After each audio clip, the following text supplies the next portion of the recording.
দর্শক, এই মুহূর্তে আমি দাঁড়িয়ে আছি কুড়িগ্রাম জেলার ভুরুঙ্গামারী উপজেলা এবং বঙ্গ সোনাহাট ইউনিয়ন থেকে। আমার পিছনে আপনারা দেখতে পাচ্ছেন সোনাহাট স্থলবন্দর।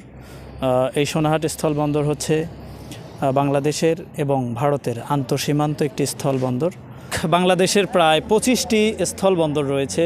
বাংলাদেশ ভারত সীমান্ত আন্তঃসীমান্ত স্থলবন্দর রয়েছে 25টি, তার মধ্যে এটি হচ্ছে 25 নম্বর, অর্থাৎ সোনাহাট স্থলবন্দর। এটি জুন 2018 সালে নৌ পরিবহন মন্ত্রী শাহজাহান খান তিনি কিন্তু এটি উদ্বোধন করেন এবং তখন থেকেই এর আনুষ্ঠানিকতা শুরু হয়। আপনারা চতুর্পাশে দেখতে পাচ্ছেন এই স্থলবন্দরটিতে আপনারা যদি আশপাশটা একটু দেখেন, দেখবেন যে এখানে বেশিরভাগ পাথর কিন্তু আমদানি করা হয়।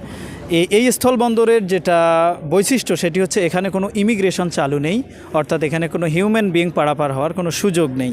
শুধুমাত্র মালামাল পারাপার হয়, যেমন আমরা দেখতে পাচ্ছি ভুটান থেকে এবং ইন্ডিয়া থেকে অনেক পাথর এখানে আসে এবং কয়লা আসে।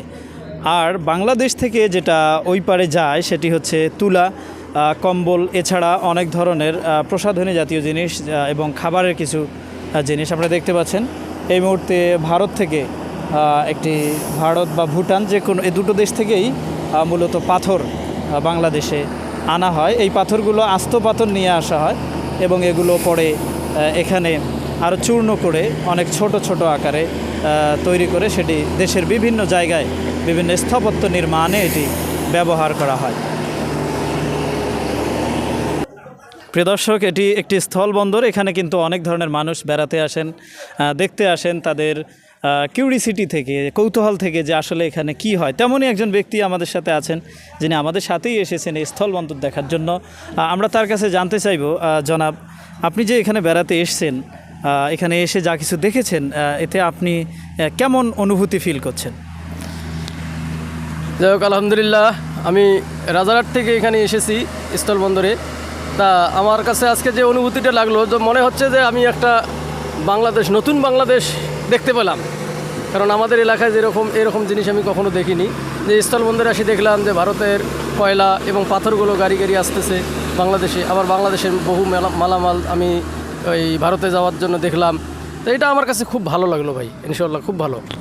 আপনি শুধু কি পাথর কয়লাই দেখেছেন নাকি ভারতের কোনো মানুষ এদিকে আসা যাওয়া বা বাংলাদেশের কোনো মানুষ যাওয়া আসা, এটা কি আপনি দেখেছেন? হ্যাঁ, যতটা ভয়ভীতি মানে মানুষের কাছে আমি শুনেছিলাম যে মানুষ আসলে যাইতে পারে না, তা ততটা নয়। বাংলাদেশের মানুষও ভারতে যাওয়া আসা করতেছে এবং ভারতের মানুষও বাংলাদেশে আসতেছে। তাদের মধ্যে মোটামুটি একটা মিল এখানে দেখলাম এই স্থলবন্দরে। ধন্যবাদ। প্রিয় দর্শক, আমরা যেটা জানতে পারলাম, ভারত বাংলাদেশের মানুষ আসা যাওয়া হচ্ছে, মূলত এটা ইমিগ্রেশন সিস্টেমে নয়। এটি হচ্ছে যে আপনাদের যারা গাড়ি নিয়ে আসতেছে, অর্থাৎ চালক গাড়ি নিয়ে আসতেছেন, তারা ভারত থেকে বাংলাদেশে আসতেছেন। আবার বাংলাদেশের মানুষও হয়তো গাড়ি চালিয়ে ওদিকে যেতে পারে। তবে তাদের মধ্যে একটা সৌহার্দ্যপূর্ণ ভালো আচরণ, তারা আমাদের সাথে কথাও বলেছেন, ভালো লেগেছে আমাদের। এরকমই একটা পরিবেশ এখানে আপাতত বিরাজ করছে।